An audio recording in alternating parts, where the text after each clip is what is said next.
Son mari venait de sortir, cette dame donc entreprend de fermer les volets, et puis elle voit instantanément une soucoupe volante qui se pose devant la maison, et des petits bonshommes qui sortent.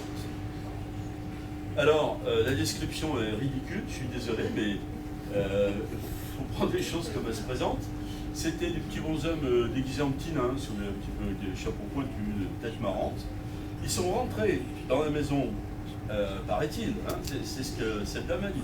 Ils sont rentrés dans la maison à la queue leu par la porte que le mari avait laissée ouverte. Ils ont fait une fois ou deux fois ou trois fois, je ne sais pas, le tour de la table.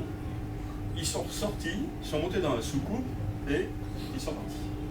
Alors la dame, elle a vu ça, du coup elle a perdu son bébé. Et au moment où ça se produisait, son mari, à 100 mètres de là, se retrouvait avec le goulot de la bouteille autour du doigt et le reste de la bouteille par terre en 1000 morceaux. Alors, c'est idiot, c'est stupide, c'est lamentable, des petits nains avec des chapeaux pointus qui rentrent, qui font le tour de la table et qui repartent. Il n'y a pas plus idiot. Et très souvent, pas toujours, mais assez souvent, on tombe sur des histoires de genre en ufologie. Et c'est pas confortable, parce que quand on raconte ça, bien entendu, on passe pour des idiots. Néanmoins, la dame a perdu son bébé. Alors, à cette époque-là, c'est-à-dire en 54, à l'automne 54, elle n'est pas la seule victime de ce qu'on appelait les soucoupes volantes à l'époque. Il y a, excusez-moi, je cherche ça et je ne le trouve pas, j'ai peut-être oublié de le mettre, tiens. Il y a eu un autre cas qui s'est produit, alors un peu moins grave quand même. Ça s'est produit à La Chapelle sous Aubenas, sauf erreur de ma part. Je crois que c'est, en tout cas, c'est à côté d'Aubenas. Il y avait une dame qui allait travailler un matin de bonne heure, et pour se rendre sur son lieu de travail, cette dame s'appelle Madame Serre. Si vous voulez, je vous raconterai comment j'ai su son nom. La manière dont j'ai su le nom de cette dame, c'est un gag qui rend l'ufologie supportable. Parce que j'étais allé rencontrer un enquêteur qui était dans la région, il m'a parlé de ce cas-là, et il a commencé à me raconter l'histoire, et puis il m'a dit « Ah ben oui, mais je suis désolé, je ne peux pas te dire le nom, parce que j'ai promis de ne pas le dire. » Et à ce moment-là, il se tourne vers sa femme, et il dit « Hein, Madame Serre, il ne faut pas dire son nom. » C'est comme ça que j'ai su qu'elle s'appelle Madame Serre. Alors, cette Madame Serre, un matin d'octobre 54, je crois bien que j'ai oublié de le faire figurer dans ma liste, donc elle se rendait à son travail sur un petit chemin qui était à flanc de colline, et elle s'est trouvée en présence d'une boule qui est descendue, qui s'est rapprochée, et puis qui finalement s'est, je ne sais pas si c'est posée ou quasiment posée sur le chemin, et elle voyait deux personnages à l'intérieur de cette boule. Je ne connais pas l'histoire par cœur, je ne sais plus très bien ce qui s'est passé à ce moment-là.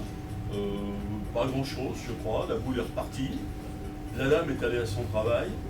Et à la suite de cette rencontre, elle a eu des symptômes inexplicables à une main. Elle avait les ongles qui noircissaient, qui se racornissaient, et un ongle qui est complètement tombé. Et la position dans le temps de cette chose fait que c'est clairement une conséquence de cette rencontre. Alors, je vais vous citer quelques cas plus pénibles malheureusement, dont beaucoup se sont passés au Brésil. Non, alors voilà un qui s'est passé en Chine, fin août 71. La victime s'appelle Zhang Rongxiang. Reste prostré, angoissé, détérioration de sa santé, décédé en janvier 72, 5 mois après l'incident. Bon, alors là on arrive au Brésil, dans le nord-est, non pardon, dans le nord du Ceará. Le Ceará, c'est un des, je ne sais plus comment ça s'appelle, c'est une province, je crois. C'est dans le nord-est, c'est plus ou moins l'embouchure de l'Amazone, vous voyez. Alors, je n'ai pas la date précise, un jour de octobre 74, une institutrice dont je n'ai pas de nom, a eu affaire au phénomène d'assez près. Voilà les symptômes: tête qui tourne, nausée, douleur aiguë, brûlure légère donnant des cloques, a perdu 16 kilos en 6 à 8 mois, n'a jamais guéri, n'a jamais repris son travail. Bon, dans l'état de... Non, pardon. Toujours dans la province de Ceará, à Quixada, le 23 avril 76. Alors ça, c'est un truc terrible, celle-là je la connais un peu. C'est l'histoire de Luis Fernandez Barroso. Vous savez, le nord-est du Brésil, c'est très pauvre. Les gens vivent très pauvrement. Et en particulier, pardon, les hommes, la nuit, vont chasser et pêcher, parce qu'il paraît que quand on chasse ou qu'on pêche la nuit, ça marche beaucoup mieux que le jour. Et comme ils ont des problèmes d'alimentation, liés à leur niveau de vie très faible, il faut qu'ils se procurent de la nourriture. Donc la nuit, tous les hommes ne dorment pas, il y en a beaucoup, qui vont pêcher et chasser. Et la population dans son ensemble vit très mal dans le nord-est du Brésil. Bon, alors, Luis Fernandez Barroso, lui, il avait de la chance. Il avait une petite entreprise, il vivait moins mal que les autres. Et voilà ce qui lui est arrivé le 23 avril 76. Alors, non, j'ai pas de détails de la rencontre, j'ai simplement les conséquences. Hein. Alors là, vous allez voir, c'est atroce. Perte de la totalité de ses facultés, perte de poids, vocabulaire réduit à 3 mots, est resté grabataire jusqu'à sa mort, survenue le 1er avril 93. J'ai à la maison une photo de Barroso. C'était un type avec des moustaches de Gaulois. Ce gars-là est resté grabataire d'avril 76 à avril 93 et il est mort. Vous allez voir, c'est pas le seul. Alors, le 9 août 76, elle est pas mal l'année 76 dans le reste du Brésil. Cecilio Higinio Pereira, vomissement, est resté malade jusqu'à sa mort, survenu avant la fin de l'année. L'histoire de Luis Carlos Serra à Penalva, dans l'état de Maranhão, toujours au Brésil. Le 24 mars 77. État de choc, incapable de manger, marcher et de parler pendant une semaine. Devenu complètement chauve, 4 dents arrachées, d'autres cassées. Bon, dans l'île au crabe, alors je vais, si vous voulez, pour pas me noyer dans les détails, je vais me contenter de vous lire les dommages subis par tous ces gens. Hein. Dans l'île au crabe, dans l'état de Maranhão, il y avait 1, 2, 3, 4 types qui étaient à la pêche. Il y en a un qu'on a retrouvé mort. C'est José Souza, trouvé mort. L'autre, Aureliano Bispo Alves, incapable de se tenir debout, brûlure sur les épaules et sur la fesse gauche. Firmino Souza, brûlé et enflé, yeux clos. Aureliano Souza, effet plus tardif. Bon, il s'en est bien tiré. À Colares, dans l'état de Para, brûlure sur la poitrine, décédée, il s'agit d'une femme de 44 ou 45 ans. Brûlure sur la poitrine, décédée 8 heures après l'incident d'une crise cardiaque. Oui? C'est sérieux? Oui, ok. Bon, je suis rendu là, il reste tout ça. Il y a des cas terribles, il y a beaucoup de cas, et c'est pour ça que j'avais tendance à continuer, c'est que je ne suis pas arrivé à beaucoup de cas de décès, mais il y en a là-dedans. Et il y a 5 ou 6 cas de personnes, de femmes enceintes qui ont perdu leur bébé. Si vous voulez des détails, ils sont à votre disposition. Si vous voulez vérifier les informations, je crois que c'est ce qu'il y a de mieux à faire, parce que les bruits qui courent, c'est une chose, mais les informations vérifiables, c'en est une autre. Or, tout ça est vérifiable. Il y a eu des cas en France. Je connais moi-même une dame qui a perdu son bébé. Ça s'est passé à Barbantane, Barbantane, c'est dans les Bouches-du-Rhône. Cette dame qui s'appelle Joëlle Soulier, à la suite d'une observation d'une soucoupe une nuit devant la fenêtre de leur chambre, a perdu son bébé.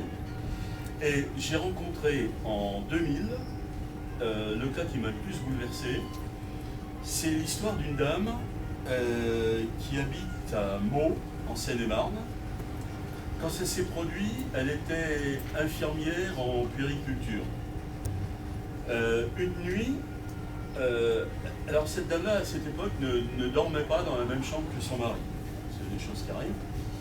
Et par la fenêtre de sa chambre, au début de la nuit, elle voit des lumières.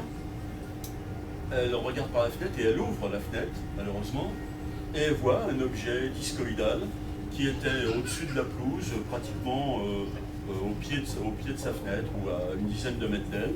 Et cette dame a regardé ça pendant à peu près 1 heure. Et puis, il fallait quand même qu'elle dorme, parce qu'elle travaillait le lendemain matin. Donc, elle a regardé ça longtemps, et puis elle a essayé de dormir. Elle n'a pas pu dormir. Quand l'heure est venue d'aller au boulot, elle était dans un état, elle avait très très mal à la tête. Elle est allée malgré tout au travail.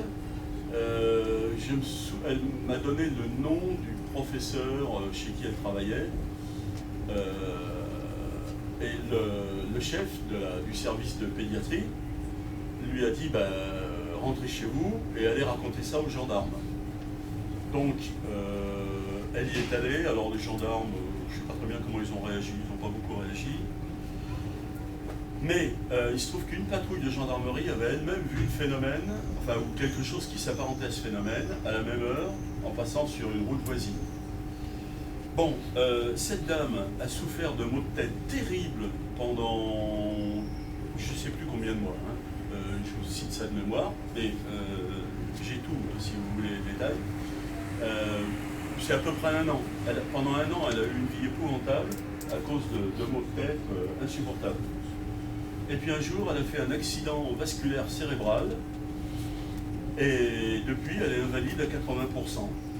Quand j'ai très rapidement rangé mes affaires pour venir vous voir, j'ai failli prendre la photocopie que j'ai de sa carte d'invalidité qui précise que son taux d'invalidité est 80%. Puis je me suis dit que c'était peut-être pas une très bonne idée de montrer ça en public. Sachez quand même que ça existe. Et là aussi, si des gens veulent vérifier, ils sont les bienvenus. Alors vous voyez, ça c'était un exemple de mensonge énorme. Dire à la télé que oh oui, les ovnis, oh non, c'est pas bien méchant. Il y a peut-être un type qui s'est pris un coup de rayon un jour en Amérique du Sud. Non, je suis désolé. Il y a les 108 cas qui sont là, et il y en a à peu près 70 autres qui sont survenus depuis, ou dont j'ai eu connaissance depuis.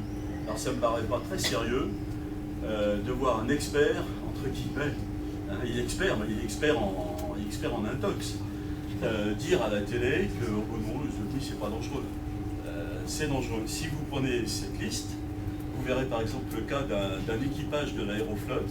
C'était le pilote et le copilote d'un Tupolev 134 qui se sont pris un coup qui s'appelle le Gottsiridze, je ne sais plus quoi. Ils ont été éclairés par un rayon envoyé par un objet qui était assez loin d'eux devant. Et les types sont devenus des légumes quasi instantanément. Bon, alors ça c'était un exemple de mensonge caractérisé sur les ovnis. J'avais très envie de vous en dire 2 mots. Il y en a d'autres. Je ne sais pas de combien de temps on dispose. On a jusqu'à 6h10. De toute façon, j'ai pas de montre. Donc, je te ferai des signes. D'accord. Alors, on peut approfondir d'autres cas de mensonges caractérisés, mais si vous voulez, je voulais aussi vous dire un truc qui me tient à cœur depuis environ 1 an. Je me suis rendu compte, oui, parfois il y a 1 an, qu'il existe des cas extrêmement solides et qui sont complètement ignorés, dont on ne parle jamais, dont à peu près personne n'a connaissance. Alors, voilà ce qui s'est passé. un jour du mois de mai l'année dernière, je suis allé faire une enquête à l'abbaye de Maizet, c'est dans le sud des Deux-Sèvres. Et là, j'ai vu une dame d'un âge certain, très, très gentille, Madame Trichereau, qui m'a raconté ce qu'elle-même et sa famille avaient vu en 1934. Elle s'en souvenait parfaitement. Elle était jeune à l'époque, évidemment, mais elle s'en souvient très bien.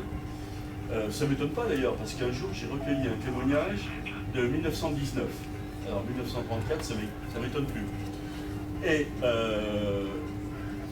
en recueillant le témoignage de cette dame, j'ai fait la connaissance d'une amie à elle qui m'a parlé d'un phénomène auquel elle avait assisté en Corse, mais elle ne se souvenait plus très bien de la date. Alors elle m'a dit que ça devait être au mois d'août 81, mais en fait elle n'était pas sûre, c'était peut-être fin juillet. Et puis même, elle n'était pas tout à fait sûre de l'année, elle croyait que c'était 81, mais finalement, elle pouvait se tromper d'un an, etc. Alors en gros, voilà l'histoire. Cette dame-là, alors je passe sur les détails, qui sont sans grande importance. Cette dame est en vacances en Corse avec son mari, et leurs deux filles viennent rejoindre leurs parents en Corse. Ils sont en vacances sur la côte est de la Corse. Alors, les deux filles arrivent un soir en bateau à Bastia. Madame, j'ai oublié son nom, peu importe. La dame en question donc va chercher ses deux filles. Les deux filles montent dans la voiture et tout le monde part vers le sud sur la route qui longe la côte. Et un petit peu après la sortie de Bastia, elle voit. Il fait nuit, j'ai oublié de vous dire, il est à peu près 11h du soir. Elle voit des lumières qui viennent sur leur gauche, autrement dit qui viennent de l'est et qui se déplacent vers l'ouest. Alors elles ne savent pas ce que c'est, ça va quand même relativement vite. Et puis ça éclaire le paysage et ça disparaît derrière les montagnes. Et puis leur voiture s'arrête. Et toutes les autres voitures autour s'arrêtent. Parce que malgré l'heure tardive, il y avait peut-être pas un embouteillage, mais presque, parce qu'il y avait tous les gens qui sortaient du bateau et qui étaient montés dans des voitures, qu'on était venu chercher en voiture. Donc à 11h du soir, il y avait une grosse circulation. Et m'a dit madame, dont j'ai oublié le nom, toutes les voitures se sont arrêtées. Alors, la voiture de cette dame, c'était une R18,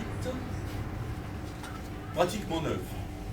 Alors, donc la voiture s'arrête, évidemment, elles font ce que tout le monde aurait fait, elles ont essayé de redémarrer, ça ne redémarrait pas, elles essayent à nouveau, et puis finalement ça repart quand même, et elles réussissent à aller là où elles voulaient aller.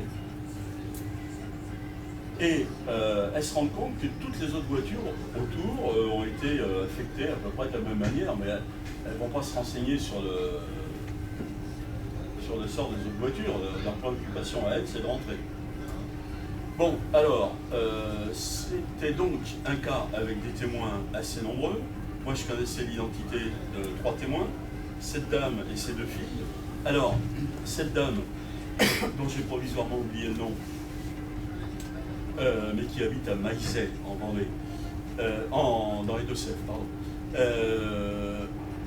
Cette dame m'a communiqué les numéros de téléphone de ses 2 filles. Elle m'a dit voilà, téléphonez-leur, elles vous raconteront, puis elles pourront peut-être préciser la date. Donc, j'ai téléphoné aux 2 filles, qui séparément m'ont très bien confirmé le déroulement des événements. Alors moi j'étais extrêmement étonné parce que là on avait un témoin, on avait une apparition avec un grand nombre de témoins, certainement, puisqu'il y avait plein de voitures qui étaient tombées en panne. Un grand nombre de témoins, dont 3 étaient connus. Il y avait aussi des effets physiques, et pas négligeables, puisqu'il y avait je ne sais combien de voitures qui étaient tombées en panne. Et cette dame et ses filles m'ont dit que le lendemain, dans le journal, il y avait un petit entrefilet qui signalait un incident. Mais ni cette dame, ni ces deux filles n'étaient capables de me dire le nom du journal. Alors en fait, Maurice Thill et Alain Poulain ont fait une grosse recherche, et ça a été merveilleux. Ils ont fait séparément des recherches dont on peut être fier. Et alors, on a la coupure du journal, c'était Corse Matin, on a la date, c'était effectivement en août 81, c'était le 3 août 81, et on a aussi l'identité et le témoignage d'un quatrième témoin. Bien sûr, il n'y en a pas eu que 4, hein, mais je veux dire, on a un quatrième nom de témoin. C'est un habitant de Borgo qui était en dehors de chez lui, il était en train de bricoler le système d'arrosage de son jardin, et il a vu la chose passer et disparaître derrière les montagnes. Alors lui, il n'a pas constaté d'effet physique, mais il a donné une description assez précise. Et c'est grâce à ce monsieur, je crois, qu'on a la date, 3 août 81. Voilà un cas avec des témoins nombreux, des effets physiques assez colossaux, des traces, des documents qui attestent la réalité de la chose. Alors, il y a deux sortes de documents. Il y a l'article qui n'est pas très grand dans Corse Matin, peut-être du 4 ou du 5 août 81. Et il y a, figurez-vous, un rapport de gendarmerie. Alors, ce rapport de gendarmerie, on peut y avoir accès sur Internet. Alors, allez-y, parce que vraiment, ça vaut le voyage. En gros, ça explique que quelque part, un jour, il y a des gens qui ont vu quelque chose. Mais on ne dit même pas que c'est en Corse. Attendez, là je suis médisant parce que je crois bien qu'il y a la date. Je ne suis pas sûr. Il y a peut-être la date. Il n'y a pas le nom du témoin de Borgo, il n'y a pas les autres noms non plus. Et même les directions d'observation des témoins, c'est-à-dire le fait que ce qu'ils regardaient d'abord vers l'est et que le truc se déplaçait vers l'ouest, c'est traité comme un secret militaire. Il y a cette phrase à peu près, le témoin regardait dans la direction de blanc, un blanc, c'est censuré. Faut pas dire dans quelle direction la chose se déplaçait. Je ne vois pas pourquoi, mais c'est comme ça. Alors, grâce à Alain Poulain, Alain Poulain a retrouvé, c'est un enquêteur qui est à Avignon et qui fait du très bon travail, il a retrouvé le rapport de gendarmerie authentique, non expurgé. Alors, vous voyez, vous avez là un exemple d'un fait important, avec, encore une fois, je me répète, mais ça vaut le coup quand même de se répéter là-dessus, des témoins multiples, des effets physiques, des documents qui montrent que c'est pas de la blague, et ce truc-là était complètement passé inaperçu. Si je n'avais pas rencontré cette dame à Maizet il y a à peu près un an, dans les archives de l'ufologie, il n'y aurait jamais eu le cas de Bastia. Alors moi j'en ai tiré une conclusion, c'est qu'il y a certainement, ce cas-là en est la preuve, des faits importants qui nous échappent. Ça m'étonne qu'à moitié, parce que, comme je vous disais tout à l'heure, les gens, ce qui les intéresse, c'est de rêvasser sur ce que c'est. Est-ce qu'ils sont gentils, est-ce qu'ils sont méchants, est-ce que c'est des défunts qui se manifestent, est-ce que c'est des anges, est-ce que c'est des extraterrestres. Alors ça, les gens, ça les intéresse, ça les passionne. Mais les faits bruts, la plupart des gens s'en foutent éperdument, ne sont pas prêts à faire le moindre effort pour exhumer les faits bruts. À propos des idiots physiques entre terrestres et supposés extraterrestres, est-ce que vous avez des informations sur ça, s'il y a des effets, des choses qui... Alors, est-ce que c'est un fait réel, est-ce que c'est une réalité? Je vous dirais franchement, la question elle est vaste, elle n'est pas simple. Il y a l'histoire dont on parlait tout à l'heure à table, l'histoire de Roro, qui est assimilable oui, qui est plus qu'assimilable d'ailleurs, à un rapport sexuel avec des ravisseurs. Je ne sais pas si l'histoire est vraie, je ne sais pas. Par contre, ce que je peux vous dire, c'est que le cas de Bastia, lui, il est vrai. Et que si on raconte le cas de Bastia aux gens qui sont dans l'immeuble là-bas, il y en aura peut-être un sur les 10 qui nous écoutera. Par contre, l'histoire de Roro, si on leur raconte l'histoire de Roro, les gens vont se marrer comme des baleines et on passera pour des andouilles. Alors, moi, je pense qu'il vaut mieux essayer d'accumuler le plus de connaissances possibles sur des faits solides. Cela dit, si ça vous intéresse, je vous laisse mes coordonnées, on en reparle quand vous voulez. Il y a des éléments, mais alors là, c'est pas facile de s'enseigner. Hein. Parce que là, il n'y a pas de preuve. Si vous voulez, il n'y a rien de vérifiable. Dans les cas que personnellement je trouve intéressants, auxquels je voudrais bien que les gens s'intéressent, il y a des tas d'éléments qu'on peut vérifier. On peut retrouver des témoins. Sur le 5 novembre 90, ils ne sont pas tous morts, les témoins, 17 ans et demi après. Hein. Il y en a beaucoup qu'on peut retrouver encore et qui confirmeront ce qu'ils ont dit à l'époque. Par contre, dès qu'il y a dans les histoires je pense que vous pensez à des rapports sexuels, principalement. Oui. C'est un vaste sujet. Par exemple, ces personnes qui ont parlé de ça, est-ce qu'elles ont eu des taches sur le corps, des blessures, Alors, des taches sur le corps. Écoutez, des marques, oui, pas des taches, parce que ça, bon, il y a un cas, par exemple. Il y a un cas qui vient parce que vous parlez de taches sur le corps. Malheureusement, je n'ai pas toutes les données en tête, et en particulier, je serais incapable de vous dire la date précise. Mais c'était il y a peut-être pas loin de 20 ans, dans le Mercantour, il y avait un monsieur et une dame que je connais bien, qui sont des gens adorables, qui faisaient du camping dans le Mercantour dans une tente isotherme. Alors, une tente isotherme, moi je ne savais pas ce que c'était. Ils m'ont expliqué, c'est une tente qui ne favorise pas les échanges de chaleur avec l'extérieur.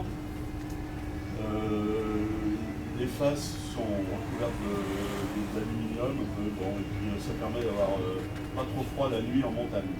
Donc ils étaient dans leur tente isotherme une nuit, et la dame s'est réveillée à un moment, et je pourrais aussi bien commencer par l'histoire du monsieur.